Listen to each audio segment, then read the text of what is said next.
ഭഗവത്ഗീത സാംഖ്യയോഗത്തിലെ 25-ാമത്തെ ശ്ലോകം. അഭ്യക്തോയമചിന്യോയം അഭികാര്യോയമുച്യത്തെ തസ്മാദേവം വിദിത്വൈനം നാനുശോചിതുമർഹസി. അതായത് ഈ ആത്മാവ് അമൂർത്തവും അചിന്യവും മാറ്റമില്ലാത്തതുമാണെന്ന് പറയപ്പെടുന്നു.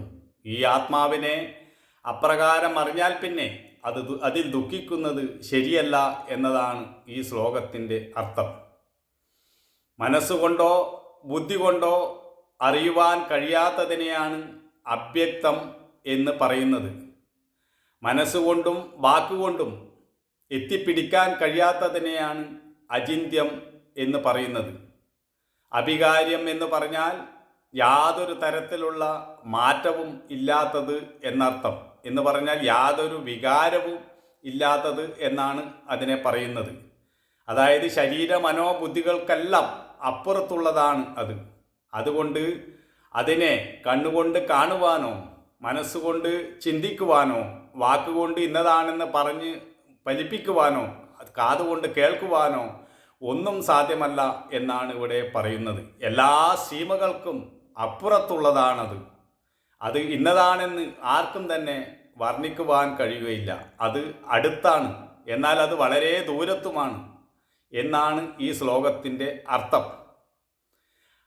അതായത് യഥോ വാചോ നിവർത്തന്തേ അപ്രാപ്യ മനസാസക എന്നാണ് ശ്രുതി ഇതിനെ പറഞ്ഞ് ഇരിക്കുന്നത്.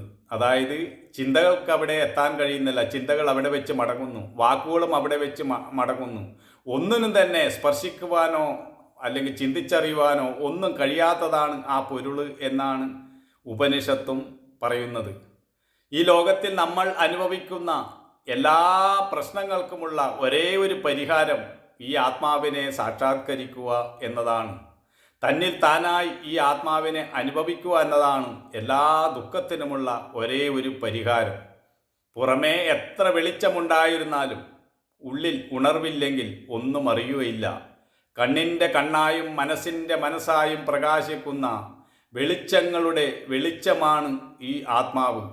ഉള്ളിലുള്ള ഈ വിളക്ക് കെട്ടുപോയാൽ പിന്നെ പുറമെ 1000 സൂര്യൻ ഉദിച്ചാലും നമുക്ക് ഒന്നും തന്നെ കാണാൻ കഴിയുകയില്ല. എല്ലാറ്റിനെയും പ്രകാശിപ്പിക്കുന്നത് ഈ ആത്മസൂര്യനാണ്. ഇതിനെ ഒരാൾ തന്നിൽ തന്നെ അനുഭവിച്ചറിഞ്ഞാൽ എല്ലാവരിലും ആ സത്യത്തെ കാണും കഴിയുമെന്നാണ് ഉപനിഷത്ത് പറയുന്നത്. ആകാശത്ത് ഉജ്ജ്വലമായി പ്രകാശിക്കുന്ന സൂര്യകിരണങ്ങൾ വന്ന് നമ്മെ തഴുകുമ്പോഴാണ് നമ്മൾ നദികളെയും പുഴകളെയും പർവ്വത ശൃംഗങ്ങളെയും ജീവജാലങ്ങളെയും എല്ലാം കാണുന്നത്. ആ പ്രഭയില്ലെങ്കിൽ ഈ ലോകം തന്നെ ഇല്ല എന്ന് വേണമെങ്കിൽ പറയാം. അങ്ങനെയുള്ള ആ സൂര്യനെയും പ്രകാശിപ്പിക്കുന്നത് ഈ ആത്മചൈതന്യമാണ് എന്നാണ് പറയുന്നത്. ഈ ആത്മചൈതന്യമില്ലെങ്കിൽ സൂര്യനും പ്രകാശിക്കാൻ കഴിയുകയില്ല. സൂര്യനും വെറും കരിക്കട്ടയാണ് എന്നാണ് പറയുന്നത്.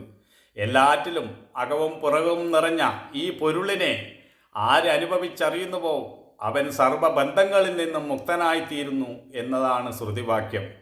അല്ലയോ അർജുന, ഈ ആത്മാവിനെ നീ വേണ്ട രീതിയിൽ അറിയുകയാണെങ്കിൽ നീ സർവ്വ ദുഃഖത്തിൽ നിന്നും പുറത്തു കടക്കും എന്നാണ് കൃഷ്ണൻ ഇവിടെ അർജുനനെ ബോധിപ്പിക്കുന്നത്. അതുകൊണ്ട് മാനവ ജീവിതത്തിൻ്റെ ലക്ഷ്യം ഈ ആത്മാവിനെ സാക്ഷാത്കരിക്കലാണ് എന്ന് ഗീതയും ഉപനിഷത്തും എല്ലാം നമ്മോട് പറയുന്നു. ഈ ആത്മാവിനെ അറിയാൻ കഴിഞ്ഞില്ലെങ്കിൽ ജന്മം തന്നെ വ്യർത്ഥം എന്നാണ് പറയുന്നത്. അതുകൊണ്ട് ഏതൊരു സാഹചര്യത്തിലും നമ്മൾ ഈ ആത്മാവിലേക്ക് നമ്മുടെ ദൃഷ്ടി തിരിച്ചുവിടണം, അന്തർമുഖതയിലേക്ക് പോകണം. ബാഹ്യലോകത്ത് മാത്രം നമ്മൾ വ്യാപരിക്കുകയാണെങ്കിൽ ഈ കാണുന്നതെല്ലാം തന്നെ സത്യമെന്ന് നമ്മൾ ധരിക്കും. അതിൻ്റേതായ ദുഃഖവും വേദനയും നമ്മൾ അനുഭവിക്കേണ്ടി വരും. കാരണം ഈ ലോകത്തിലുള്ളതെല്ലാം പരിണാമ സ്വഭാവമുള്ളതാണ്. ഇന്നുള്ളത് നാളെ കാണില്ല. ഇന്ന് നമ്മുടെ സ്വന്തം എന്ന് പറയുന്നത് നാളെ നമ്മുടേതല്ലാതായിത്തീരും. അപ്പോൾ അതിൻ്റേതായ ദുഃഖവും വേദനയും നമ്മൾ അനുഭവിക്കേണ്ടി വരും. എന്നാൽ നമ്മുടേതായിട്ടുള്ള ഒരു സത്യവസ്തു നമ്മുടെ ഉണ്ട്, അതാണ് നമ്മുടെ ആത്മാവ്. അതിനൊരിക്കലും ഒരു തരത്തിലുള്ള പരിണാമമോ മാറ്റമോ സംഭവിക്കുന്നില്ല. അതാണ് യഥാർത്ഥത്തിലുള്ള തൻ്റെ സ്വരൂപം. അല്ലാതെ ഈ നശിച്ചു പോകുന്ന ജീർണിച്ചു പോകുന്ന ശരീരമല്ല എന്നതാണ് ഈ ശ്ലോകത്തിൽ കൃഷ്ണൻ അർജുനനോട് പറയുന്നത്. അതുകൊണ്ട് നീ ഭയപ്പെടേണ്ട.